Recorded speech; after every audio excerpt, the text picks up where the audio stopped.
5th August నుంచి 9th August వరకు మీ అందరికీ కూడా తెలుసు తెలంగాణ ప్రభుత్వము పచ్చదనం అని ఒక పెద్ద ప్రోగ్రామ్ తీసుకోవడం జరిగింది. పచ్చదనం ప్రోగ్రాంలో భాగంగా సో మొత్తం అన్ని ఊర్లు సో మన జిల్లాలో ఉన్న ప్రతి ఒక్క గ్రామ పంచాయతీ మన జిల్లాలో ఉన్న 4 మున్సిపాలిటీలు ఈ 4 మున్సిపాలిటీలు ఆ 416 గ్రామ పంచాయతీస్ అన్నింటిలో కూడా మనం ఈ ప్రోగ్రామ్ టేకప్ చేస్తూ ఉన్నాం. దీంట్లో ముఖ్య ఉద్దేశం ఏంటంటే మన ఇల్లు ఎట్లయితే మనం క్లీన్గా నీట్గా పెట్టుకుంటామో అదేవిధంగా మన పరిసరాలన్నీ కూడా సో మన ఇంటి చుట్టుపక్కల ఉన్న పరిసరాలన్నీ కూడా క్లీన్గా నీట్గా పెట్టుకోవాలి.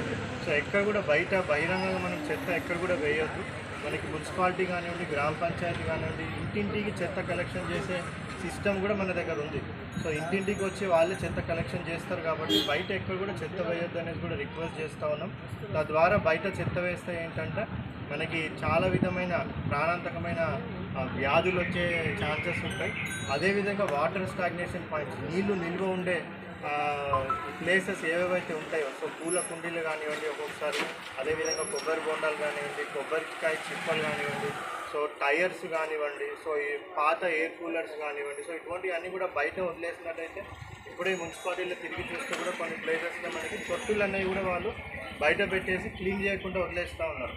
సో దాని మీద ఏమన్నా మనం మూసినట్టయితే కూడా బ్రీడింగ్ అనేది రాదు.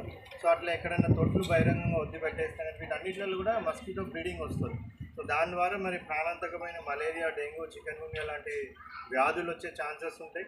పరిసరాలు క్లీన్గా పెట్టుకోకున్నట్టయితే మనకి డయేరియా, మళ్ళీ టైఫాయిడ్ లాంటి వ్యాధులు కూడా వచ్చే ఛాన్సెస్ ఉంటాయి. సో ఇవన్నీ నివారించాలంటే ఒకటే ఒక మార్గం, మన పరిసరాలంతా కూడా క్లీన్గా నీట్గా పెట్టుకోవడం.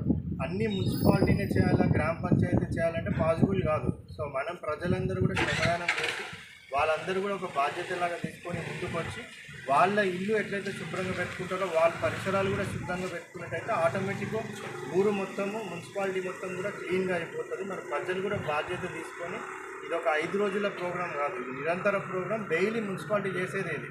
సో డైలీ ప్రజలందరూ కూడా దీంట్లో భాగస్వాములు అయ్యేసి ఇది ఒక నిరంతర ప్రోగ్రాం లాగా చేయాలనేది రిక్వెస్ట్ చేస్తూ ఉన్నాం. ఎస్పెషల్లీ ఇప్పుడు మలేరియా, డెంగ్యూ కేసెస్ ఎక్కువ వచ్చే ఛాన్సెస్ ఉన్న మాన్సూన్ సీజన్ కాబట్టి ఈ వర్షాకాలంలో ఇంకా కొద్దిగా అప్రమత్తంగా ఉండి నీళ్ళు ఎక్కడ కూడా నిల్వ లేకుండా చూసుకోవడము, పరిసరాలు శుభ్రంగా పెట్టుకోవడము, ప్రతిసారి ఆ భోజనం చేసే ముందు చేతులు శుభ్రంగా సబ్బుతో కడుక్కోవడం వంటివన్నీ ప్రాక్టీస్ చేసినట్టయితే ఈ జిల్లా మొత్తం కూడా వ్యాధి రహిత జిల్లాగా, సో వాటర్ బాన్ కానివ్వండి, వెక్టర్ బాన్ కానివ్వండి, సో ఫుడ్ కంటామినేటెడ్ డిసీజ్ కానివ్వండి, ఇవేవి రాకుండా కూడా మంచి స్వచ్ఛమైన జిల్లాగా, పచ్చదనంతో నిండిన జిల్లాగా చెట్లని పెట్టుకోవడం వల్ల మన జిల్లాకు మంచి గుర్తింపు వచ్చే ఛాన్స్ ఉంటుంది.